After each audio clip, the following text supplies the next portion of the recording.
Hello and welcome to Ahead of the Curve. This is Jonathan Gellner, and thank you so much for joining us today.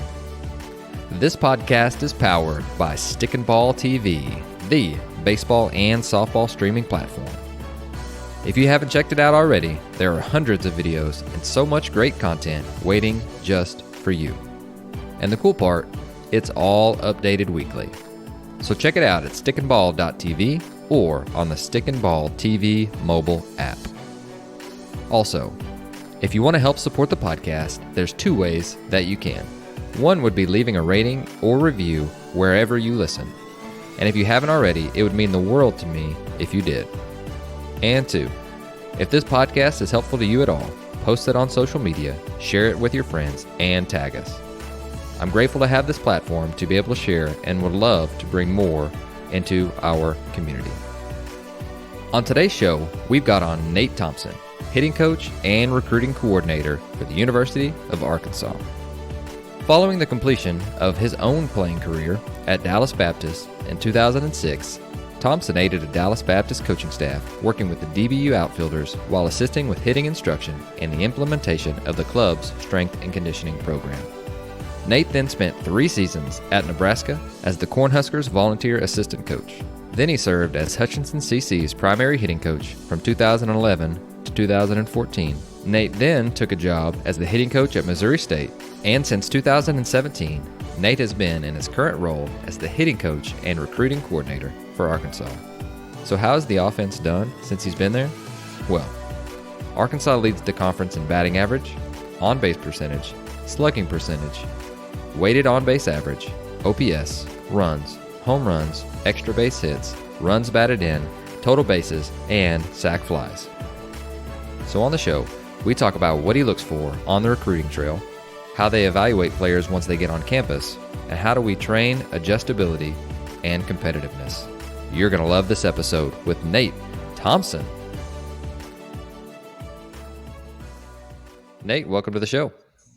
Hey, thanks, Jonathan. Appreciate you having me on. Oh, of course. So I am really interested because, reading through your bio and getting to see you guys just hit over the last couple of years, I'm like, wow, they are, something special. And you've got good players, and I'm sure that you will fully admit that. And but you are a product of the players that you're bringing in as well, because you are also the recruiting coordinator. And so I would love to, just as the first question, just hit it right off the bat. What do you do when you go out and recruit and start to evaluate new players? Yeah, probably the first thing we're going to do is, communicate with our coaches, whether that's travel ball coaches, high school ball. We're gonna talk to them about, maybe some things that you might think fly under the radar, but is he a good kid? Is he a good teammate? Because the truth is, you want to try to recruit leaders, and that's not always easy. But that's something we try to do. You want to know about the kid's work ethic. You find out a lot from those people because they're around them, the most. And people can fool you, in a session where it's a short period of time or something. But you can't fool everybody every day. You know what I mean? Does the young man have a desire to be great? Another thing we'll ask him about is how are their grades? Obviously, we love to hear that guys are academic, and that we might be able to have a chance to, put some academic money on them as well to just make things more cost effective for them and their family. The first thing we're going to look at is going to be, they have to have high level talent. The SEC is obviously no joke, and we're recruiting players that we feel like can help us win an SEC championship and can help us get to Omaha and compete and win the national championship. So we need that kind of, talent and competitiveness there. I'll say this too. We need guys who are somewhat competitive right now. Okay. And what I mean by that is, we just can't take on too many guys that are kind of, projects might be the word, so to speak, to describe them. We need hitters that hit and get hits, and pitchers that throw enough strikes to be competitive, not 5 o'clock hitters, guys that look pretty, but don't produce in games, and guys with big arms, but, are nowhere near the strike zone. That doesn't mean you don't take on some guys sometimes that, have some big upside in terms of, talent, obviously.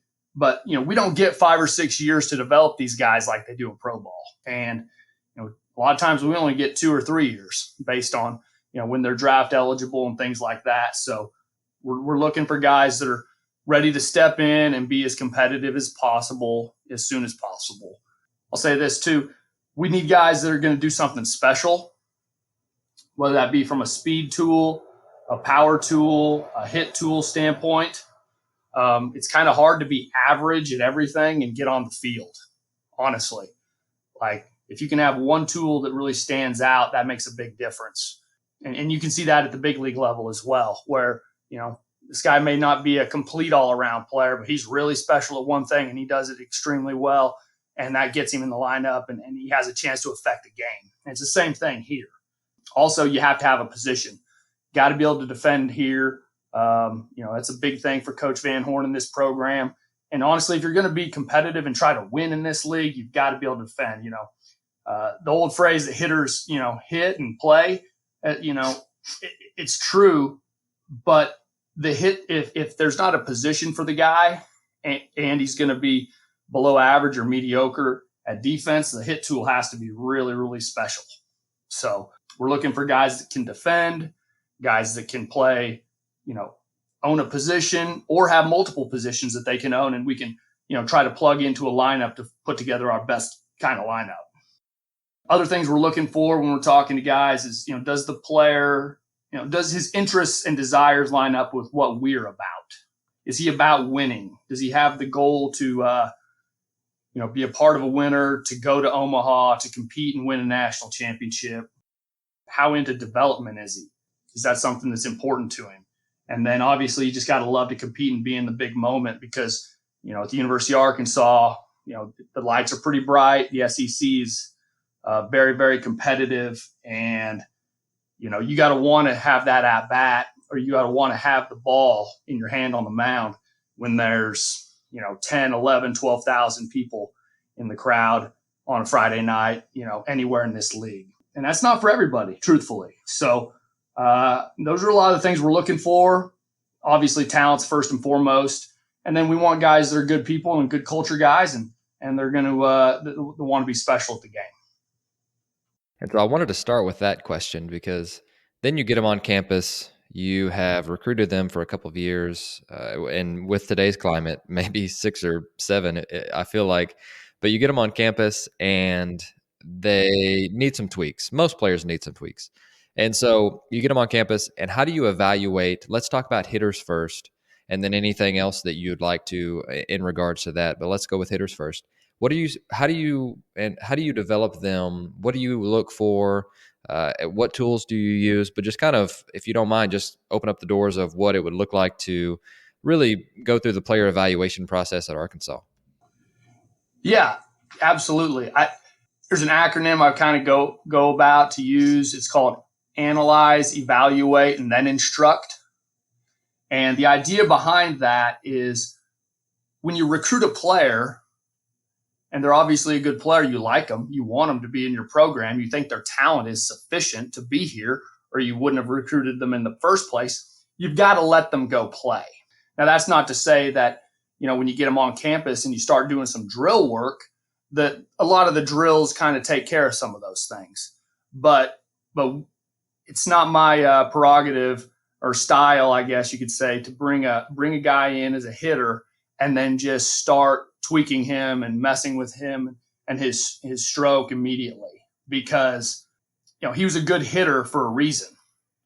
And the player, if you're going to get the buy-in that you want and help the player make the adjustments that you think are necessary, the player has to first want to make the change and recognize that he needs to adapt, and that without recognizing that need, they're not as open to it. Sometimes you got to let them fail first and be a little miserable for a little while in order to get that buy-in.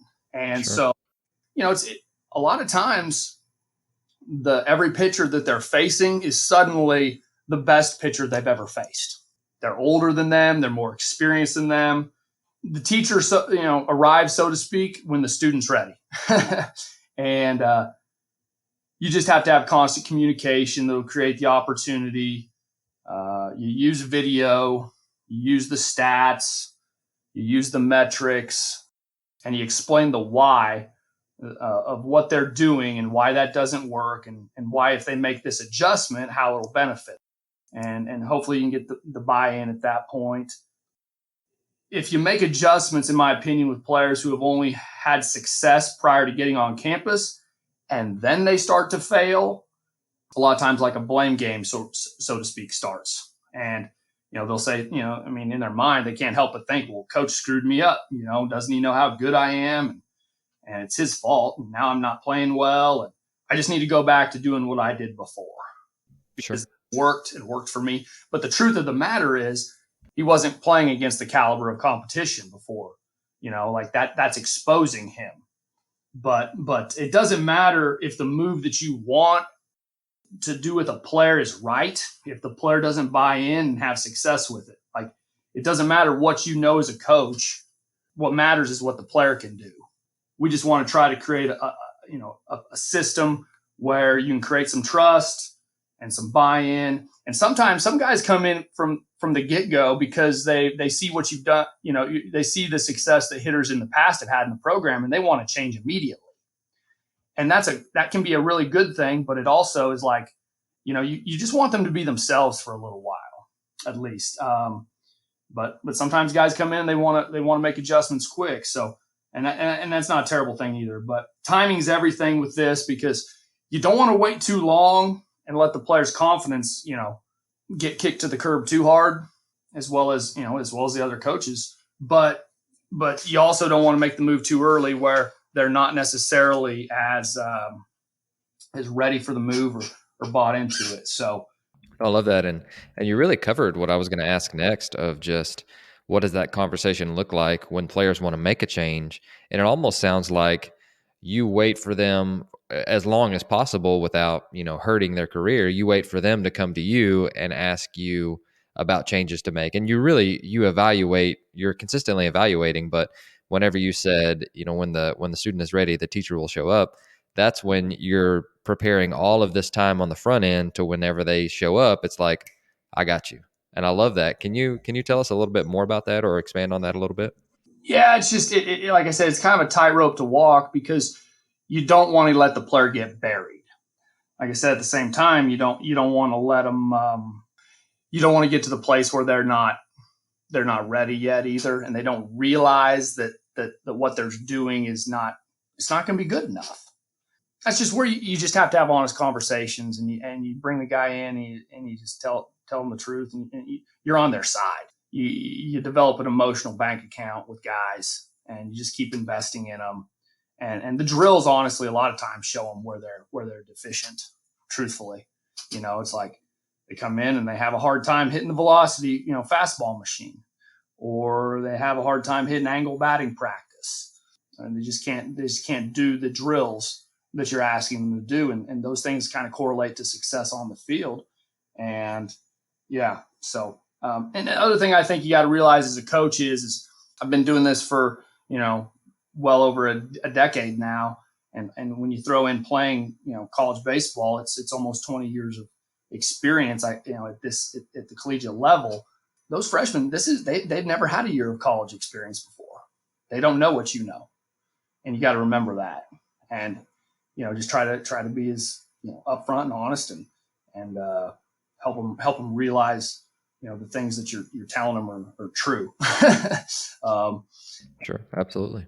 There's the experiences that you've had, and you point them to other guys that you've used before, or the guys that have been through the program and gone through it with success. That you're not the only one, and this is a part of your development as a player. Like you honestly have to go through this.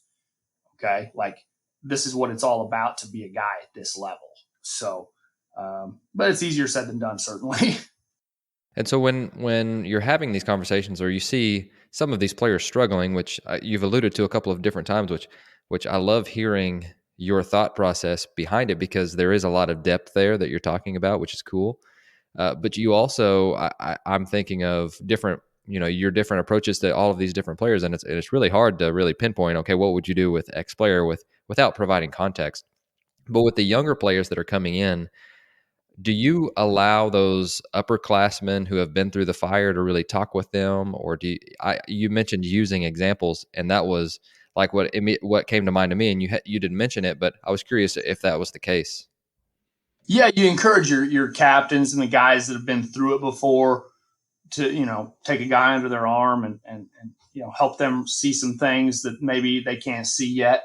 And a lot of times that's something you want in your program, is that leadership. You want your best players to be your hardest workers, and also to be those kind of guys that are going to, mentor other guys. And I've been really fortunate, in the programs that I've been a part of here and at other places as well, to have guys like that, or guys that you can go to and you can trust, and that can do that for you. Absolutely. Their experience is invaluable, and a lot of times they'll listen to each other more than they will you. It's just a different dynamic. They that's a big thing. All right, there with you. So one of the next ones that you mentioned, velo machine, and we'll get into some technology stuff here in just a minute. But it sounds like you really take a hands-off approach with talking about mechanics. I'm sure you're really good at it, just based on the different stops that you've been in and some of the things that you guys have done on offense. But it sounds like you're really using the environment to teach the player how to adjust. Do you mind going into that a little bit? Yeah, I think I remember maybe it was a few years ago. We were playing in a big game, and I don't think our offense was really handling things very well. The pitcher was kind of sticking it to us, and he had a lot of movement, a lot of change of speed. The angles with which he was coming at us with, and the velocity too, were just very hard to combat and create a plan and approach against. And so we've always trained adjustability and tried to train game like, but that even took it to another level for me, just because the game requires hitters to do certain things against the ball that's obviously been thrown, and you got to train uncomfortably to get there. You can't, you just can't train easy and be ready to manage those types of pitches and to do that type of a hard thing. And so there's a lot more to hitting than tees and front flips. That they're not. This isn't T-ball. They're not putting a tee on home plate for us, or flipping something underhand out there. And so we really try to train in a manner that is more game like. And so a lot of times we're going to train against high velocity and with spin, and that may be with machines. Okay, going fastball machine or curveball machine. Heck, that may just be an arm. Like the other day, we were doing situational charted batting practice. And the first round was 2 hit and runs, and then two slug bunts, or you call them a slash. The fake bunt, hit and run, and I'm bringing it at him, man. I don't know. I might have been 45 feet away, but I guarantee I was throwing 60 plus miles an hour. And the truth is, I'm also, I'm not trying to throw it right down the middle. I'm trying to put it on edges. I'm trying to get in on their hands. We're doing runner on second and nobody out. We're doing runner on third and middle infield back. And I can't spin the breaking ball like I used to. My elbow doesn't handle it. But trying to train more game like, where they have to make decisions and swing decisions and be ready to hit their pitch and hey, get in there with intent, and because that's more game like. And the other thing is trying to training against angles. We'll go angle in, angle away, whether it's in flips or in BP. And I feel like that's a really good thing to do. It trains the guys to be able to adapt to zones. Another thing we've also done in the past was we've been training against, how flat the ball comes into the zone with like a high spin fastball from different maybe on a machine from different heights, whether they have the tall legs or the short legs, or we've actually done batting practice before where we're throwing off of two platforms at the same time, which is kind of weird. And you feel like when you're throwing it, man, you're throwing from outer space. But, you're just making your guys adapt. You're making your guys adapt to different stuff. And, we started doing something last year too, where we're going, first round BP's against a right-handed BP thrower, second round's against a left-handed, BP thrower, and then we'll go back to right, and then we'll go back to left, and just always, trying to make them more adaptable to what exactly they need at that moment. And just make the adjustments.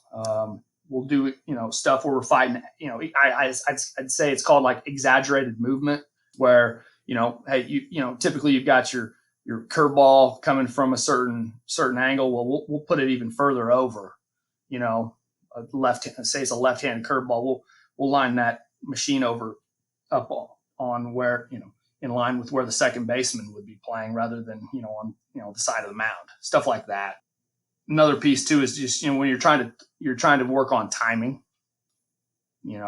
turning the hack attack off for a pitch, creating a little bit of a change up there, that sort of thing. Slide step batting practice, because the pitchers, they're not always going to have a big leg kick and they're not always going to create even timing for us every time. So, do we have a move that's under control enough that we can be in a position ready to hit whenever the pitcher throws? And this isn't all to say that we don't have feel good batting practice rounds. You got to have them because I want my guys to feel good. You can't do everything to where it's like, gee whiz, everything's equivalent of 95 with sure. or carry, Sure. It's kind of like hitting your biceps in the weight room. You don't want to do it. And so we try to make it to where they get some feel good every day, but they're also getting some compete every day, and just trying to be up to speed, man, because nobody's trying to let you hit the baseball here. No doubt. That sounds like a weekend in the SEC. So what you're describing is not that far-fetched from what they're going to see every weekend. So I love hearing that. And I love even lefty BP throwers. I mean, if you could find good lefty BP throws, they're worth their weight in gold for sure. Oh yeah. Well, yeah, no, it's totally true. And I'll say this, we've actually had some good lefty BP here over the last few years. And I think it's really made a difference for us because other years in the past, I haven't had that. I throw right-handed and everybody else seems to throw right-handed. And it always seems like we got off to a slow start on the season against left-handed pitching. And I think it certainly helped us last year. It made a big difference for us. And the other thing is the guys just got to understand that, like, it's kind of like taking your medicine. Sometimes you stand in there and this guy, he's tough throwing BP, kind of like I'm tough on him too. Coach Van Horn likes to say I'm pretty hard to hit, but it's just because, hey, you know what? Get comfortable being uncomfortable and just find a way. And so, that's something we're trying to do, about every day in some way, shape, or form. Cool. I love that. So another question that you've brought up really, and that's the use of technology. Just knowing your facilities and knowing, the amount of boosters that you guys have. And so I'm assuming that you guys could really get anything you want. You probably have just about everything that you could want.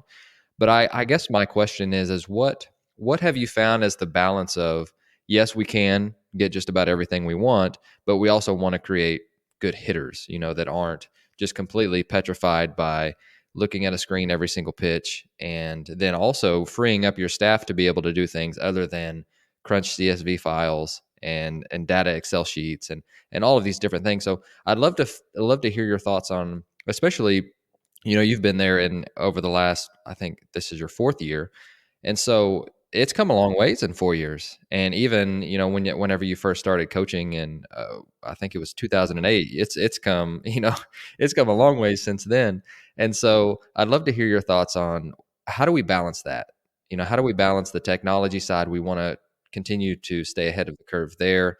But we don't want to get lost and lose players and lose practice time by chasing the things that don't matter. So really, a long-winded question is how do we balance that? I guess it's not really easy. You're trying to, utilize everything you have, but at the same time, you don't want to, you don't want to make, have guys get paralysis by analysis and to where they're worried about, what's their right eyelid doing on this Yeah, exactly.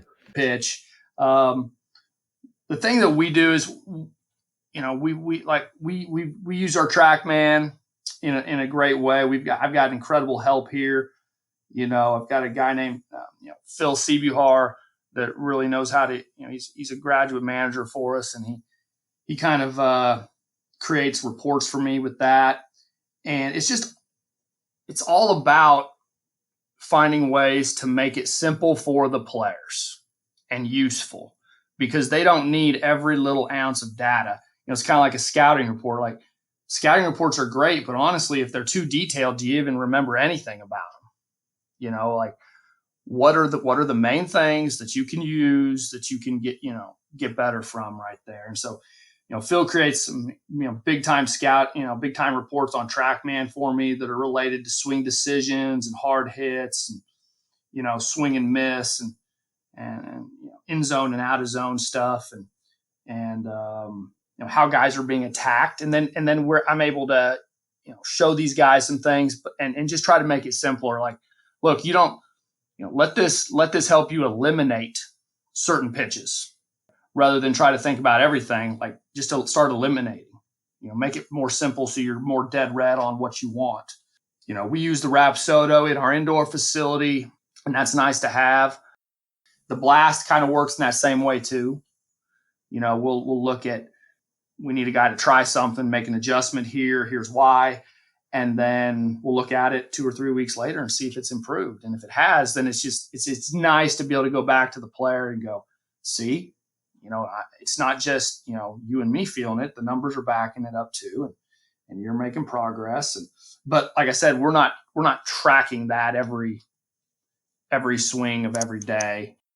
And we like to watch video too, but we're not breaking down every swing. We're not videotaping every at bat or every swing in the indoor. It's just something we'll do on a semi-regular basis, but you got to make the point of it just being, hey, we're just trying to square up baseballs and play our game and play your role within that game. We need the big guys with the power to drive the baseball and to get the ball in the air, and we need the smaller guys that run really well to hit the ball hard and flat and hit line drives, singles and doubles and triples, and play their game. And it's like I said, it's probably easier said than done. I feel like, though, I'm thankful I've got a lot of really good help here, and I feel like we're getting there, and we're also getting guys, hitters who are starting to understand some of the metrics and things. The point has to be, are you getting better? Are you competing? And make it about that rather than how much rotational acceleration you created on that swing versus another swing. For sure. No, I completely agree with you there. And again, it's the least amount of things we can focus on, or I guess the less amount would be just like you mentioned, getting it down from 4 to 3 to 2 to even just one thing that's going to get you right. I love hearing that. And you've mentioned that you've wanted competitive guys. And so is this something that you guys try? We know you recruit players who are competitive. You mentioned that you love seeing that. Getting there, they have to compete against other guys who are extremely good at their position because, again, it's the SEC. It's the best of the best amateur players in the country. And so is there any other ways that you really instill that, internal confidence, that external confidence, or just walk us through if a player is struggling with this aspect of things, how do you help them, or how do you help train some more competitiveness, or just walk us through, I guess, if they don't necessarily have it, what do you do? So when we get everybody in here, our first, team meeting, we'll go over a lot of things, obviously. And Coach Van Horn covers a lot of subjects about, what he has as far as expectations for the program. And then I'll talk with the hitters. And and I have a little PowerPoint, and, the first slide talks about confidence. And the first thing it says is no one can take your confidence from you unless you let them have it. And I believe that to be true. No doubt about it. Like, if you know you're good, you're good. And if you think you're right, or it doesn't matter if you think you're wrong or right, you're correct. And the same thing goes with confidence. So you earn the right to be confident through hard work and having those experiences. And I tell them stuff like, hey, and Coach Van Horn says this to them too, don't waste your freshman year wondering, about if you're good enough to be here. Like, you are here for a reason. You're a good player. Now, embrace everything about it and view everything as an opportunity to get better. Everything that happens to you, whether it's good or bad, just view it as an opportunity. You get to go through this. And I think that helps guys a lot of times too. But we'll talk a lot about, what does confidence look like? Well, it looks like, positive, big body language, try to nip some of those, bad body language, woe is me, facial expressions, or just the way you talk to yourself, tone of voice type stuff in the tail early. We talk about trying to think and speak in terms of do's, not don'ts. Because, if you're telling yourself what not to do, what are you focused on? The thing you're trying to avoid rather than what you want to have happen. So focus on what you're trying to get done rather than something you're trying to avoid. And then, it also comes down to process orientation. Are you process oriented or are you results oriented? A lot of the guys are going to come in here and be very results oriented because, well, for a big reason, that's part of why they're here. But the other piece is they've never had to face, as much adversity as they will now. And especially they're out on their own for the first time. And, how do they define success for themselves is a big deal. And rather than chasing hits, are they chasing quality at bats? Are they chasing seeing the ball well? Are they chasing, just hitting it hard? And a lot of those things are cliche, but it's very real, very, very real. And I just tell them this too, that, there's a phrase that the game knows and the game will bring everything to light. I love that. The light of day will be shown on what you're doing, what you have done. And regardless, we're gonna make adjustments. We're gonna continue to try to push forward and get better. How big of an adjustment we're gonna have to make, we'll see. But the cream rises to the top. I had a coach tell me that a long time ago too. And so you just have to. It's like I said. It's you can work on building confidence and instilling confidence, but a lot of guys, they just kind of have it, and you hope to recruit those guys and have to be a part of your program. Like, Heston Kerstad, when he came in here as a freshman, he just hit from day one, and he always had a lot of confidence, just seeing a lot and a superior amount of poise for his age. And that was something, special. And you don't see that with everybody, certainly. Oh, that's really, really good. And I love hearing that. I love the quote, by the way. I think that's really, really good. And it's so true. It's not fun whenever you're going through it, but having things that's going to be easy is just, it's not good for us in the long run, for sure. Whenever you're talking about just the mental side of hitting, so you get again, a lot of these players are coming in, they've never seen what they're going to see on Friday, Saturday nights, Sunday nights, or Sunday afternoons, I guess. And so how do you prepare them mentally because we've talked about practice, we've talked about training that, but it's different whenever they're playing their first home game and LSU's in town or whoever. And so tell us a little bit about how you prepare them for what that mental side is going to look like, or even guys who have gone through it for a year, maybe they're starting for the first time, but just what's your preparation process from the mental side? Yeah, I think it's just everything you're doing on a daily basis, really. I've seen this before. You can talk about the mental game all throughout the year, and trust me, we do, but it really doesn't start to resonate or become real to them until they, start taking the bullets, so to speak. When they're in the moment and there is some failure and they do, and they're coming up in a big situation.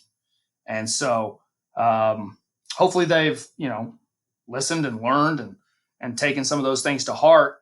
But once they've, been through it a little bit, suddenly the older guys, because they have been through it, they're more open minded and they understand. Maybe the younger guys are kind of thinking, I don't know about this, how much value this has. But we'll talk about things like, and it's very cliche, but it doesn't mean it's wrong, right? Just trying to get 1% better every day, trying to play one pitch at a time, just trying to be in control of yourself, control the controllable, control how you think. Can you fake it till you make it, man? If you're not feeling it today, do you want the last at bat? Do you want to come up with the opportunity to win the game? And then like I said, you just always, I feel like you got to go back to process orientation so much. Like, what can you do right now? Well, you can try to win this pitch, do it again, and just do it again. And, win this at bat, win this inning. Don't give up on anything. So that's like emotional awareness stuff, but also, just trying to be able to slow the game down, breathe, commit to an approach. Don't let the game speed you up. Understand where the game is and where your feet are and what you need to do right now, because that's all that's important. And then just honestly, just let it rip with your best intent. And then I think we'll talk about stuff like, do you have a victim or a victor mentality? Is it going to be a little bit of woe is me, or is it going to be, I'm going to get this done? Talk about stuff like adversity is coming and you've got to view it as an opportunity. You talk about that it's on its way. You're either in adversity, you just went through it, or you're about to go into it. And you'll decide how you'll handle it. Because when do we get sideways within the game? It's when something surprises us. It's like we'll say it's a sucker punch. Something happened, it surprised you. How quick can you get back to your routine? How quick can you get back to positive thinking? What's important now? Stuff like that. But if you want to be uncommon, you got to think uncommon. The championship teams, the great offenses, they might get sidetracked for a minute, but they don't stay there. The great hitters don't stay there. And they just get right back to their approach, being in the moment, knowing that they're good, competing as hard as they can, having poise. No, definitely. And, as you mentioned, you think they might have it. And then once they go through it, then it's time to maybe do some reevaluation with the player and talk to them about these different things, which I really, again, I love the depth that you're speaking of. And so I do want to skip forward to, since we are getting right into in season, and by the time that this airs, you guys will hopefully be playing really well, and you'll be right in the middle of it. But I want to know, what do you talk about in a dugout? So you've already game planned. You feel like your guys are ready. You're in the middle of a game, and there's just so many different things that are going on. You've got player A who's seeing the ball really well. You've got your 2-hole or 3-hole who's like, man, it looks like a BB right now, and then you've got your 8-hole is like he hasn't hit a pitch in a week, and you've got all these different emotions that are going on, and you laugh because you can imagine, and I think that all of our guests are really empathizing with having to do that. But I just want to know, like, what's your process during a game? Like, what do you talk about? What do you help them with? What do you help them focus on? How do you help them get right? And just kind of walk us Yeah, through it yeah, a it's a little bit. lot of fun sometimes. I mean, you think about it, like you're being a hitting coach, you're teaching the hardest skill in all of sports, okay, and to young guys, typically 18 to 21 or 22 years old, and they're playing at an extremely high level, and the game is very competitive and demanding and hard, and yeah, and there's a lot of failure involved, and so I can very rarely remember a time where it was like, yeah, everybody's really clicking and everybody's really hitting and everybody feels really good all at the same time. Like it's kind of like you're always battling something, and so I guess that's, as a coach, just to be expected. But we do a worksheet before the season. Pretty much, I guess, like this year we did it right before we started doing our inner squads this spring. It's like a routine worksheet or an approach worksheet, you could say. And there's a lot of pieces to that, but it has cues involved that help them, things that they want to think about when they're in the hole or on deck, as they're going to the plate, pregame routine, how they're getting ready, and then what's their standard approach. And so, the thing is they know all these things already, but I want them to have put them down on paper so that they're kind of committed to them. And it's not very wishy-washy. And I want them to, commit to doing those things in game and working on them leading into the season and throughout the season. And obviously nothing's set in stone. You can adapt things all the time, but it helps me to know also where their head's at and what they're thinking and what they want to do. And when they're, maybe they've got some things that are good reminders for me, that can help them, when they are struggling a little bit, some verbal or physical type cues, things like that. So it's kind of, it's about them putting in some time with it. It's about me understanding it, being aware of it, us having a good communication. It's not a one size fits all thing. They have to do their own thing right there. They got to have feel. And the biggest, like I said, at the end of the day, it doesn't matter what we're asking them to do. It's just we just need them to be successful. We have to have production. And so you're trying to find that.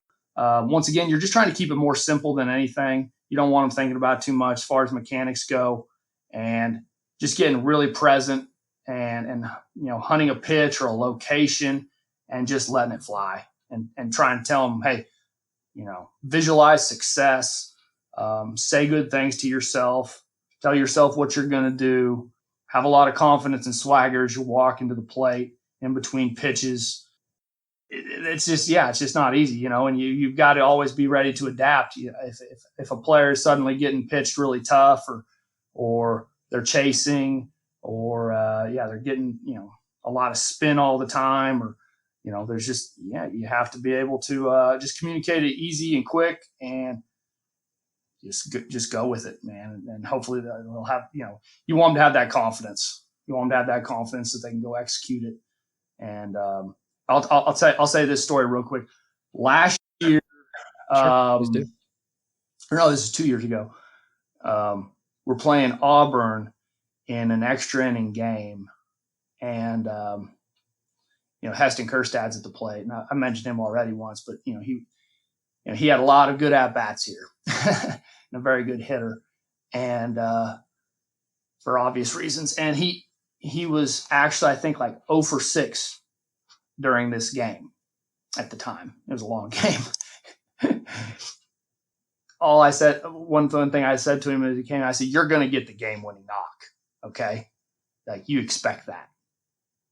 And sure enough, he came up. I don't know if it was like the 13th or 14th inning or something, but he came up in a big moment and banged the ball over the right field wall. And we ended up winning the game. And, he wanted that last at bat. And he always had confidence, and he just stayed in there. I think, that's kind of the coach's job at times to just, hey, paint them the picture, even if it's a little, hey, maybe it might be a little unrealistic at the moment, or, whatever, but paint them the picture of confidence and try to make it simpler, not harder, eliminate pitches, whatever. Tell them to let it fly. It's probably about the best way you can try to, best thing you can do, try to have, good things happen. Oh, for sure, definitely, and I love the interwoven stories within this because it just makes things feel so real and just really come to life.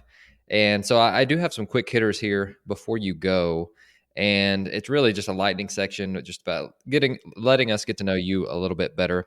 And so the first one is, what is something that you've learned lately that got you really excited, or you're excited to dig more into?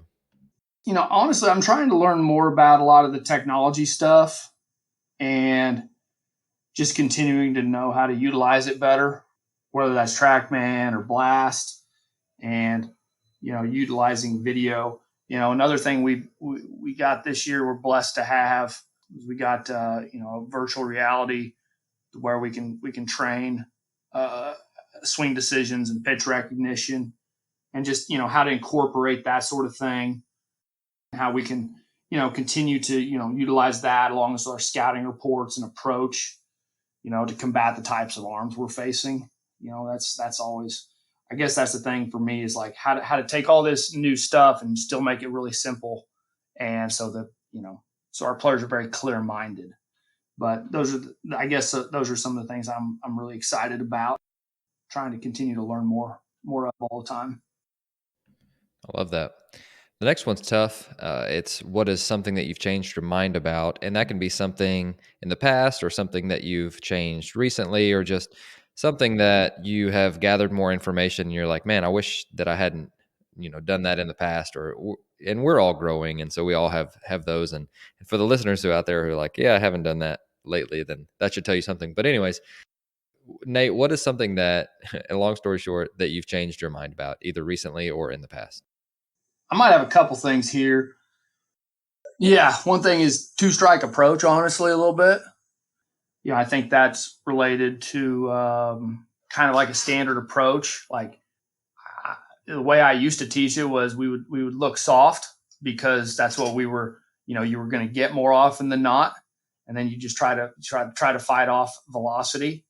And the truth is I don't know if you can do that. You can't really do that at this level because the velocity is so good, and the caliber of the pitching that you're facing. Plus, the fact is when you do the research, is you're still going to see almost half the pitches are even with two strikes or fastballs. Sometimes, a lot of the time. So instead of looking soft, we've got to be able to still handle velocity in some way, shape, or form. I think this too, the value of scoring without getting a hit. And what I mean is, a ground ball to second base with a runner on third and less than 2 outs, because, coming to Arkansas and coming into the SEC, the games are so close, and the margin of winning and losing is so small that, when you have an opportunity to score, you gotta get it. You gotta take it. And kind of the thought process out there sometimes of like that strikeouts don't matter, but, and you see that in the big leagues to a certain extent, like, yeah, it's okay if you strike out a lot, whatever, as long as you hit for enough power. But man, it kind of like punch outs do matter, I think, because here's the other side of it too. The players aren't robots. Like a lot of the statistical analysis will tell you that, yeah, the strikeout's not, it's just another out. But the thing is, the players aren't robots. They do have emotions. And then, those emotions end up affecting future situations and confidence, and it can affect the next guy in the lineup and that sort of thing. And so it's kind of about like, when do you punch out? Sure. Not all strikeouts are created equally. A strikeout with a runner on third and less than, and 1 out is no bueno, obviously. Like we need to score right there. What is one drill, or, if you've got a couple in your back pocket, what is one drill that your players love that we can steal from you? And this is good because I ask our guys a lot of time in their meeting with me before they leave for Christmas break. What are a lot of the drills that they've tried that they really like, that they want to implement into their routine and that help them be at their best. And there's a handful of them that keep, coming up. One of them is angle batting practice. Some people call it offset, but our players really like it. They feel like it kind of gets them in a groove, whether that's, a lot of times it's angle away or angle oppo, but they can also be angle in or angle to the turn side. I think that's one. I really like the high velocity machine, forcing guys to play at a higher speed and to adapt to the carry or the sink on the baseball. And, because the truth is a lot of times we'll bring in some freshmen and they have a hard time lining that thing up. But as they continue to work on it, they get better. And, just trying to play at high speed. And we also do some work with belts, you could say like core velocity belt type stuff. Really like that sort of thing. And the players oftentimes cite that, whether it's pulling them, forward or backward or behind them or whatever, just something that's making them fight for balance and posture. And, they're either having to fight through it or it's speeding them up and they're learning how to, get stronger or go faster and with their swing. And it just kind of plugs them into the ground, I feel like, and we get more ground force out of it. And last thing is we hit a lot of heavy bag with our baseball bats. We'll go, kind of the old school, hit the tire type thing. We'll hit a heavy bag. I found that to be very helpful too, where guys, feel themselves impacting that bag in the right position like they want to the baseball. It's that's been a beneficial tool as well. So That's awesome. Love it. And then final question for you is, is there a book or resource in general that if you could purchase for all of our listeners, what would that be? well, first I'd be lying if I didn't try to give everybody the Bible. I think that's number one. Honestly, I used to read a lot more books, but now I've got 3 children too, and so Yeah, it's for sure. my book reading has kind of gone a little more dormant lately. But that's that. But trying to get into that every day a little bit, and everybody, everybody's heard of it and knows it, obviously. But it's just this. I think the 7 Habits of Highly Effective People's incredible by Stephen Covey. I think is right on, obviously, and beneficial for coaches or just being a parent or a father, husband. I like anything by Andy Andrews. So, yeah, I guess those are kind of some of my favorites. No, I love it. Well, I'm gonna link your contact info in the show notes below, just in case any of our listeners want to get in touch with you. But I am gonna mute myself and just kind of let you, talk to our listeners a little bit before you go. And is there really anything else that you want to leave with them, or say to them, or encourage them? And I guess I'll say this, and this is something we told to our team when we got back last fall, and we said it again this spring, is, just how blessed we are to do what we do. That honestly, there might be some things this spring that, and that we've already been going through with the coronavirus and protocols and everything that maybe aren't a lot of fun and seem to be a hassle. But how excited, would we have been able to finish last season if we could get it back? And now we have the opportunity to do our jobs again, thankfully.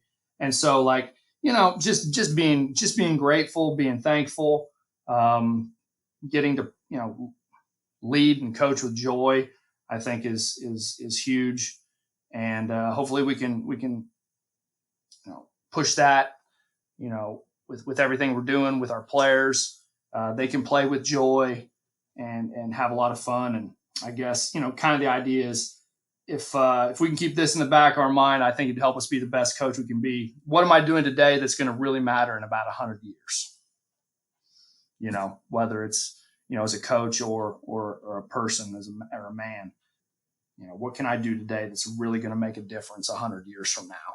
And that kind of is a reminder to keep our priorities straight and do the right thing and make it about more than obviously wins and losses. And certainly those are important, but there's a lot more to things. And we've due to this pandemic and everything, hopefully we've, realized that and gone back to our basics and our principles and priorities. So appreciate you having me on, Jonathan. Thank you very much.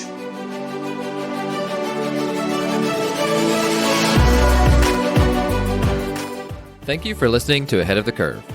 You can subscribe on your favorite podcast platform, which could include Apple Podcasts, Google, Spotify, Stitcher, or YouTube. And if you're enjoying the podcast, please share it on social media to help get the word out. Once again, thank you for joining us.